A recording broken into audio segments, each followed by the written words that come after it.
안녕하세요. 사연을 부탁해입니다. 오늘의 사연을 소개하겠습니다. 어느 날 회사에서 근무하고 있는데 시어머님에게 전화가 걸려왔습니다. 둘째야, 지금 할머니께 연락드렸더니 오늘 니들이 내려간다고 하던데 정말이니? 네, 어머님. 그렇잖아도 오늘 반찬했어요. 뭐하러 반차까지 내면서 내려간다고 했어?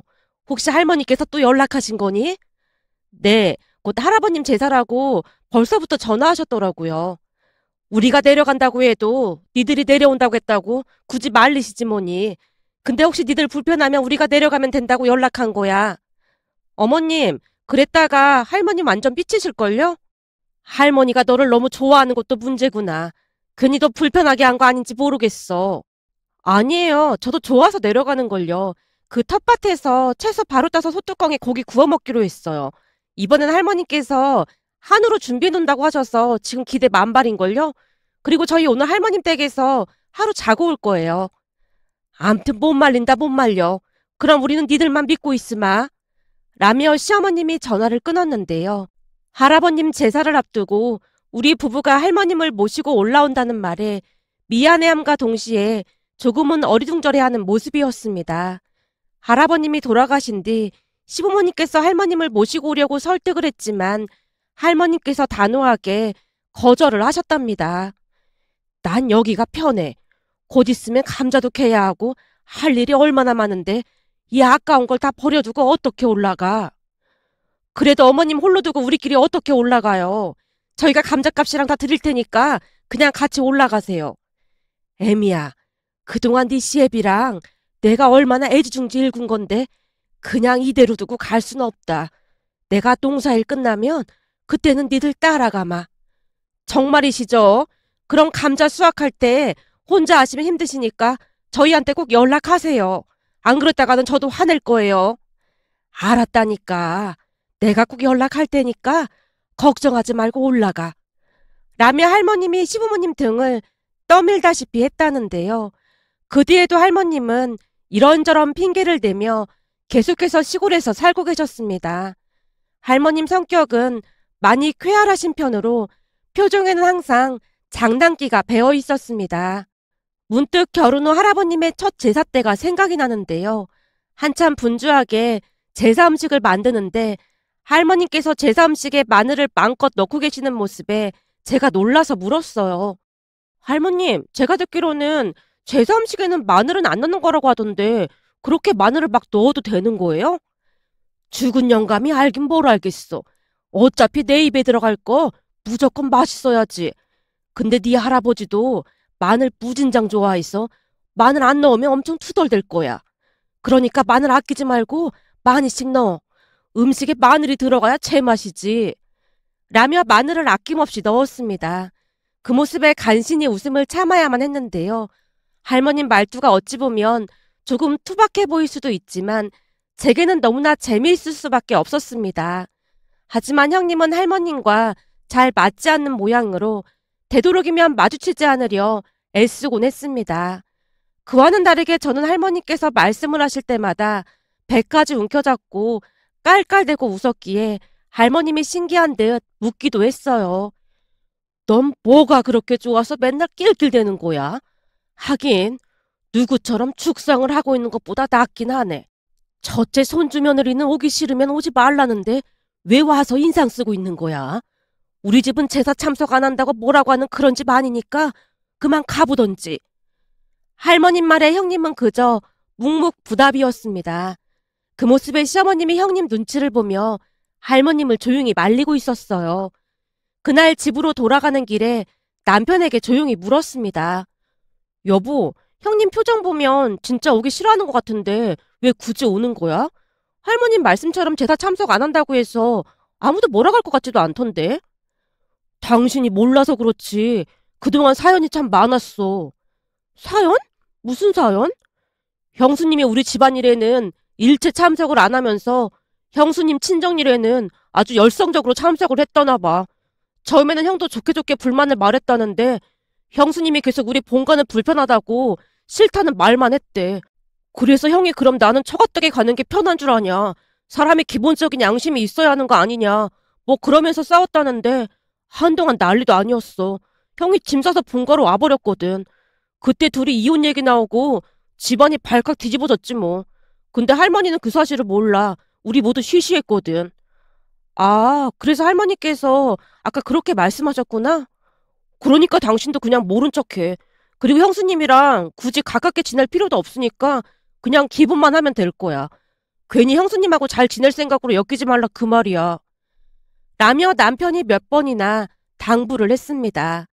그랬기에 저는 형님을 약간은 불편해한 채 지냈는데요. 간혹 할머님이 형님에게 싫은 소리를 하곤 했습니다. 그럴 때마다 형님은 그저 인상만 쓴 채 입을 다물고 있었고요. 하지만 형님과는 다르게 제가 할머님을 잘 따르고 좋아하자 시부모님 또한 많이 기뻐하는 모습이었습니다. 그날도 시어머님이 즐거운 내색을 감추지 못하는 모습이었고 전화를 끊기 전 제게 고맙다는 말을 남겼습니다. 그날 반차를 내고 남편과 함께 할머님 댁으로 출발했는데요. 도착했더니 할머님께서 밖에서 기다리고 계셨어요. 할머님, 더운데 왜 나와 계세요? 언제 오나 기다리는 맛이 아주 쫄깃쫄깃하거든. 우리 할머니 진짜 대단하다니까? 대체 그런 말은 누가 알려준 거야? 남편이 장난스레 웃고 있었는데요. 할머님이 활짝 웃으며 대꾸했습니다. 누구긴 누구겠어. 우리 둘째 손주 며느리한테 배웠지. 당신이 알려드렸단 말이야? 아니, 어쩌다 보니 그 말이 나왔는데 할머님이 그 뒤부터 계속 따라하시더라고. 근데 나쁜 말은 아니잖아. 할머님이 그런 말 하시니까 오히려 더 젊어 보이시고 좋잖아. 제가 너스레를 떨었습니다. 그 모습에 남편이 어이없다는 듯이 피식 웃었습니다.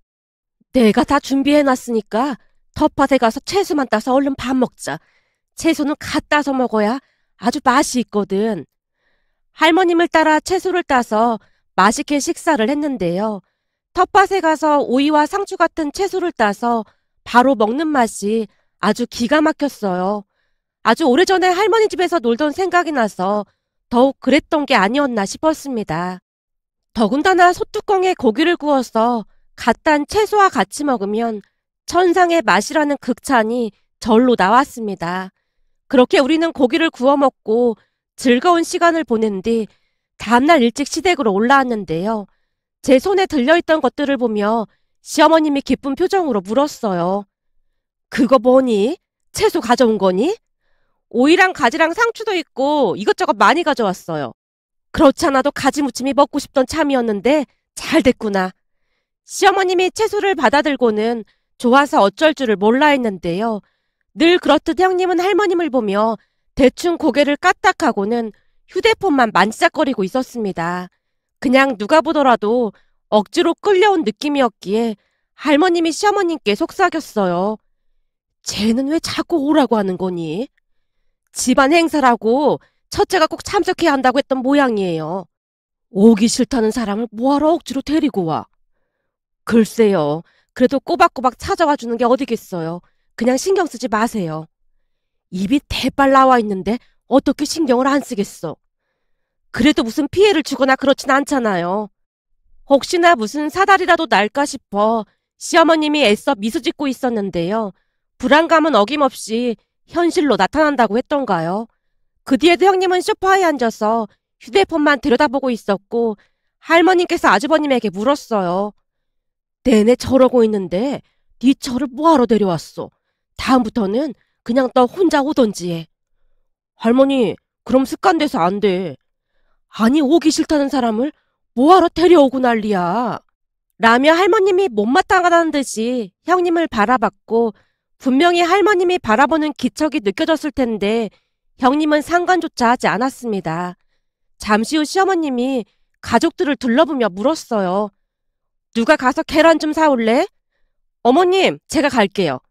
그럼 간 김에 아이스크림도 좀 사오고 해라.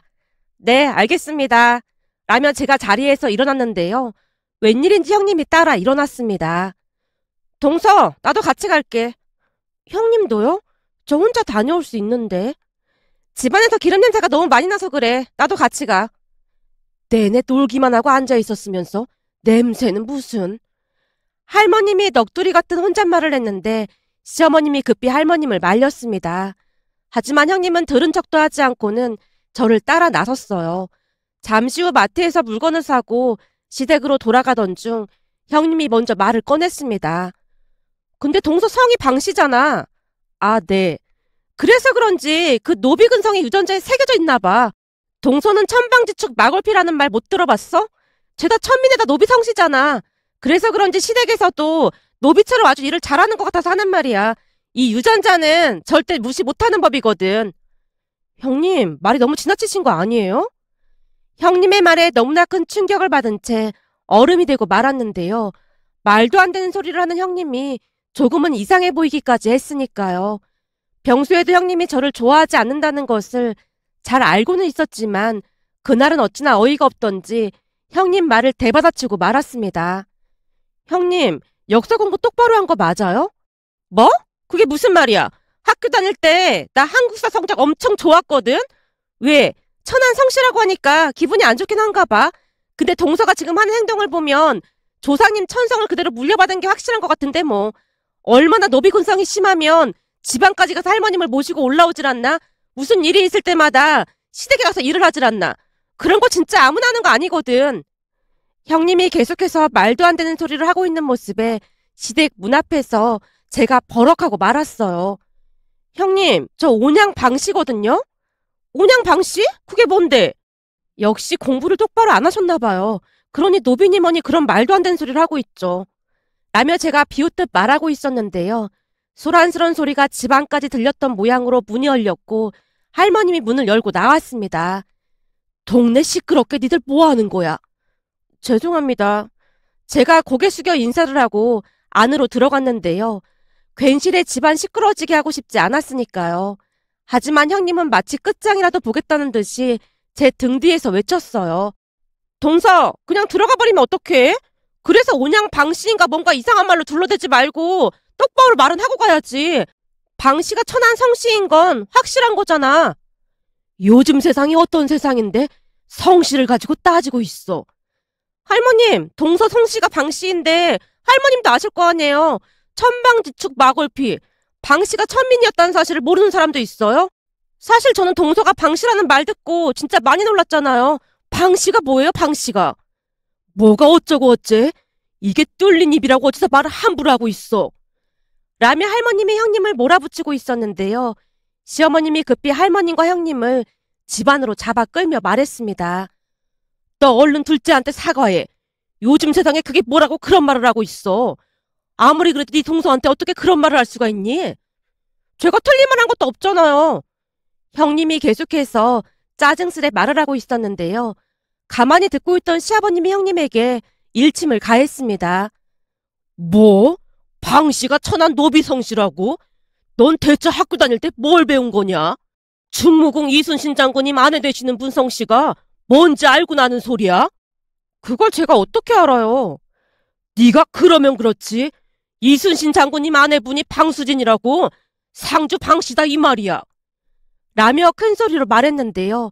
할머님이 눈을 동그랗게 뜨고 다시 물었습니다. 뭐? 충무궁 이순신? 그 거북선 이순신 장군님을 말하는 거냐? 예, 조선 선조 때 이순신 장군님이 전사하시고 난 뒤 선주가 이순신 장군님 아내분을 정경 부인으로 봉한다는 교지를 내렸잖아요. 근데 방씨가 천안성씨라니요. 어디서 이상한 얘기만 듣고 와서는. 세상에나 방씨가 대단한 집안이었네. 어쩐지 둘째 손주 며느리 행동하는 게 범상치가 않았다니까. 이래서 핏줄은 무시 못하는 거야. 라며 할머님이 형님 들으라는 듯이 큰 소리로 외쳤는데요. 형님이 믿을 수 없다는 듯이 말했어요. 저는 역사 시간에 그런 거 배운 적 없거든요. 그럼 내 말이 맞나 틀린가? 너 좋아하는 휴대폰으로 한번 확인해 보던지. 시아버님이 양미간을 찌푸리며 말했는데요.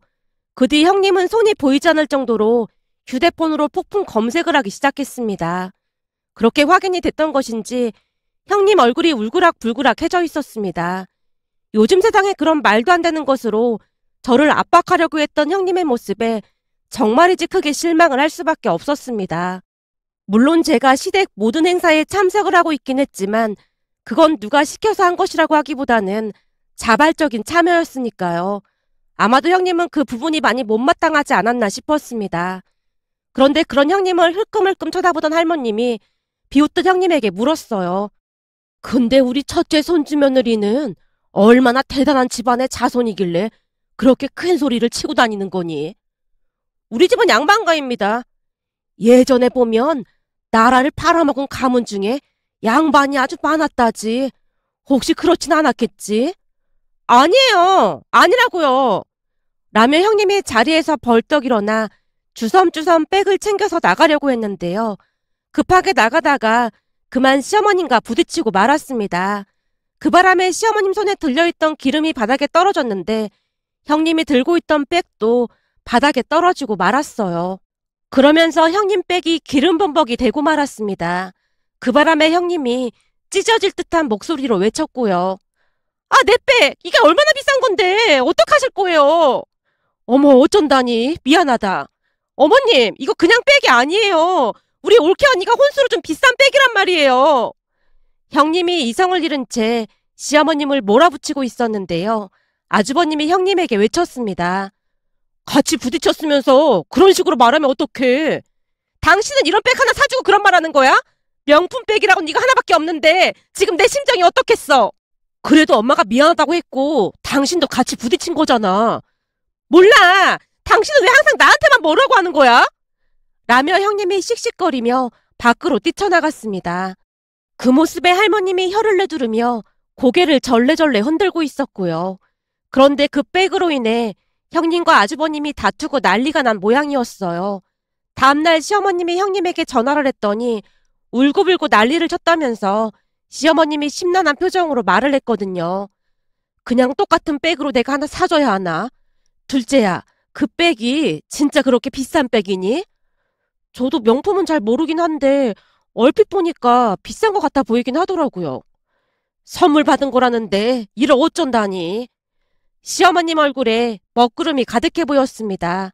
그런데 내내 듣고만 계시던 할머님이 별일 아니라는 듯이 입을 열었어요.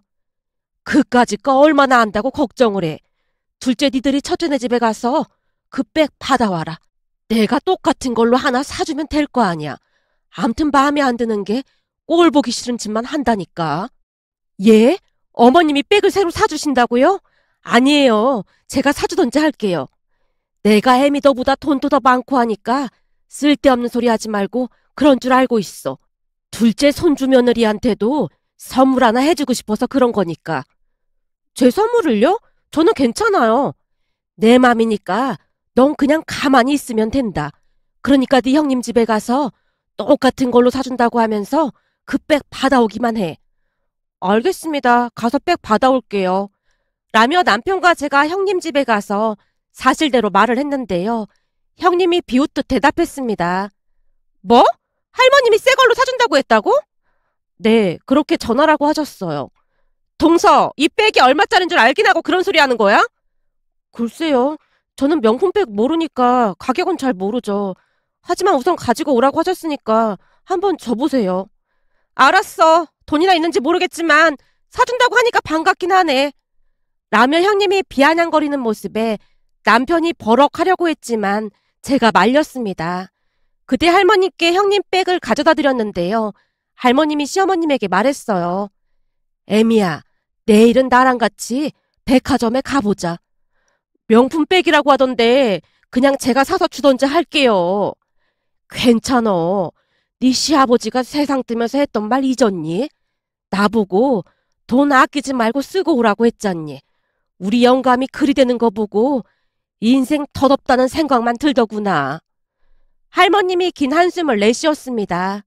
그렇게 한 이틀 정도가 지났을까요? 시어머님이 시댁으로 오라고 하셔서 퇴근 후 시댁에 들렀는데요. 그날 기가 막힌 일이 일어났습니다. 시댁에 도착해보니 형님과 아주버님도 와 있었기에 제가 인사를 하고 자리에 앉았는데요. 할머님이 제게 포장된 뭔가를 건네며 입을 열었습니다.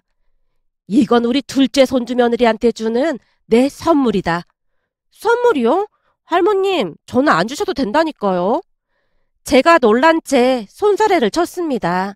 그런데 순간 형님이 끼어들더니 급히 물었습니다. 할머님, 제 백이 망가졌는데 왜 동서한테 선물을 주는 거죠? 제 백 사주기로 하셨잖아요. 네 백도 샀지. 근데 네 백은 백화점에 갈 필요도 없었는데 헛걸음만 했지 뭐니. 네? 그게 무슨 말씀이세요? 애미랑 내가 백화점 직원한테 물어보니까 네 백은 백화점에서 안 판다고 하더구나. 그게 무슨 말씀이세요? 명품백인데 당연히 백화점에 있지 어딨겠어요. 우리가 무슨 말을 하는지 아직도 못 알아들은 거니? 네 백은 백화점에 안 판다고. 그게 무슨 말인지 모르겠어? 그니까 그게 무슨 말이냐고요. 참 답답하네. 그걸 꼭 내 입으로 말을 해야겠냐? 라며 할머님이 시어머님을 바라봤고 시어머님이 안절부절 못하고 있었는데요. 무슨 말인지 이해가 됐다는 듯이 아주버님이 조용히 입을 열었어요. 그럼 혹시 진품이 아니라는 거예요? 그렇지. 우리 손주는 말귀를 좀 알아듣는구만. 우리가 백화점에 가서 똑같은 걸로 달라고 했더니 네 백이 짝퉁이라 거기에는 안 판다고 하더구나. 그럼 이건 뭔데요? 형님이 할머니께서 주신 새 백을 들어보이며 물었는데요. 그래서 우리가 네 거랑 똑같은 거 찾느라 고생을 이만저만 한 게 아니야. 차라리 백화점에 있는 거면 좀 편해. 암튼 네 거랑 똑같은 걸로 사달라고 해서 사왔으니까 더 이상 왈가왈부하지 마라. 그리고 이건 네 예전 백이니까 정 못 믿겠으면 네가 직접 확인해 보던지. 백을 받아들던 형님이 제 손에 들려있는 것에 눈을 돌리더니 가지 눈을 하고 물었어요. 근데 동서는 갑자기 왜 선물을 주신 거예요? 우리 둘째 손주 며느리가 나한테 좀 잘했니? 그래서 내가 고마워서 시계 하나 샀다. 시계요? 설마 전자시계 그런 거 하나 산 거예요? 내가 너처럼 짝퉁이나 사는 그런 사람인 줄 알아? 하긴 뭐 짝퉁도 구별 못하니까 좋다고 헤벨레 하고 다녔겠지만 말이야. 할머님이 한쪽 입꼬리를 올리며 말을 하자 순간 부하가 치밀어 올랐던 것인지 형님이 제 손에 들려있던 것을 빼앗다시피 해서는 포장지를 마구마구 뜯고 있었습니다. 형님, 뭐 하시는 거예요? 아니 대체 어떤 선물인지 궁금해서 그렇지. 어? 이 시계 뭐야? 바세린? 약 만드는 회사에서 시계도 만드나? 아니 어떻게 저렇게 무식한 소리를 할 수가 있지? 저러니 짝퉁인지도 모르고 가지고 다녔겠지. 여기 잘 읽어봐라. 바쉐린, 콘스탄틴. 이게 시계 중에서는 알아주는 명품이라고 하더구나. 난 쪼잔하게 짝퉁 그런 건 안 사거든. 콘 뭐라고요? 콘스타틴? 그래봤자 서목시계가 얼마나 비싸겠어요? 그냥 그렇게 생각하는 게 네 정신건강에 좋을 거다. 백화점 직원 얘기 들어보니까 몇 년이 지나면 오히려 가격이 올라갈 수도 있으니까 좋을 거라고 하더구나. 둘째는 가지고 있다가 욕이 날 때 써라. 알았지? 아니 이렇게 좋은 시계를 저는 왜 안 사주고 동서만 사주시는 거예요? 아까도 말했잖니. 우리 둘째 손주 며느리가 나한테 잘했다고. 그러니 나도 보상은 해줘야 하는 거 아니겠냐. 싸가지 없는 너랑 똑같이 취급을 당해서 쓰겠어. 착한 둘째 손주 며느리는 그만큼 복을 받아야 하는 게 맞는 거잖니. 할머님께서 형님을 한껏 비웃고 있었는데요. 제가 놀란 채 감사 인사를 했습니다. 할머님, 이렇게 귀한 걸 너무 감사합니다. 그게 시계 중에서는 엄청 명품이라고 하더구나. 그러니까 잘하고 다녀. 그럼 명품 하나 정도는 있어야 하는 거 아니겠니? 할머님 말에 남편과 둘이서 신기한 듯 시계를 구경하고 있었는데요. 형님이 잔뜩 약이 오른 표정으로 나가버렸습니다. 그 뒤 더욱 기가 막힌 일이 일어났는데요. 아주버님 말에 의하면 형님의 올케 언니라는 분이 형님 가족들에게 혼수라고 해줬던 모든 것들이 짝퉁이었다고 하네요. 그 바람에 집안이 발칵 뒤집어진 채 난리가 났답니다. 그렇게 시간이 조금 더 지나갔고 어느 날 형님이 처음으로 제게 전화를 해서 물었습니다. 동서, 그때 할머님이 주신 그 시계 말이야. 그거 얼마짜리야? 아, 그거요?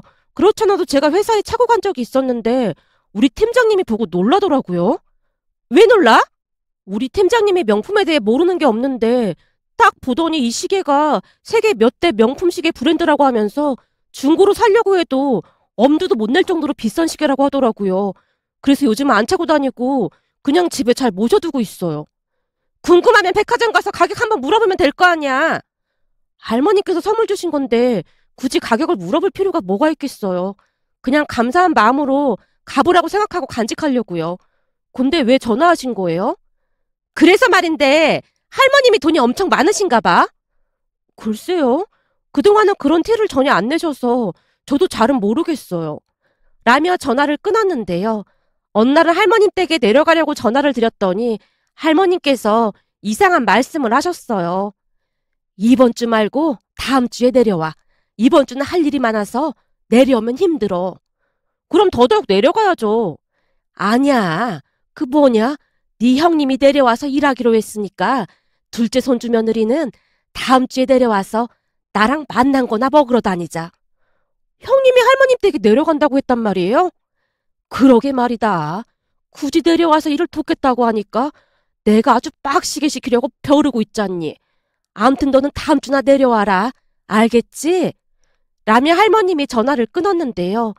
그 다음 주에 내려가서 보니 형님이 내내 땀을 뻘뻘 흘리며 일하는 모습을 할머님이 멀리서 촬영까지 해놨는데 모습이 말이 아니었습니다. 그 뒤에도 형님은 수시로 할머님 댁에 내려가서 일을 돕고 있다는데요. 아무리 봐도 무슨 꿍꿍이가 있어 보였습니다. 며칠 전 시어머님이 전화를 해서 형님이 또다시 할머님 댁에 내려갔다는 말을 했는데요. 니들 할머니가 작정하고 부려먹는 것도 모르고 가끔 보면 그렇게 야가 빠지지도 못한 것 같아. 본인이 하고 싶다고 굳이 내려가니 말려도 아무 소용도 없지 뭐니. 라는 하소연을 들으며 지나간 일들이 떠올라 이렇게 글 남겨봅니다. 오늘의 사연은 여기까지였습니다. 즐겁게 보셨다면 구독, 좋아요 부탁드립니다. 고맙습니다.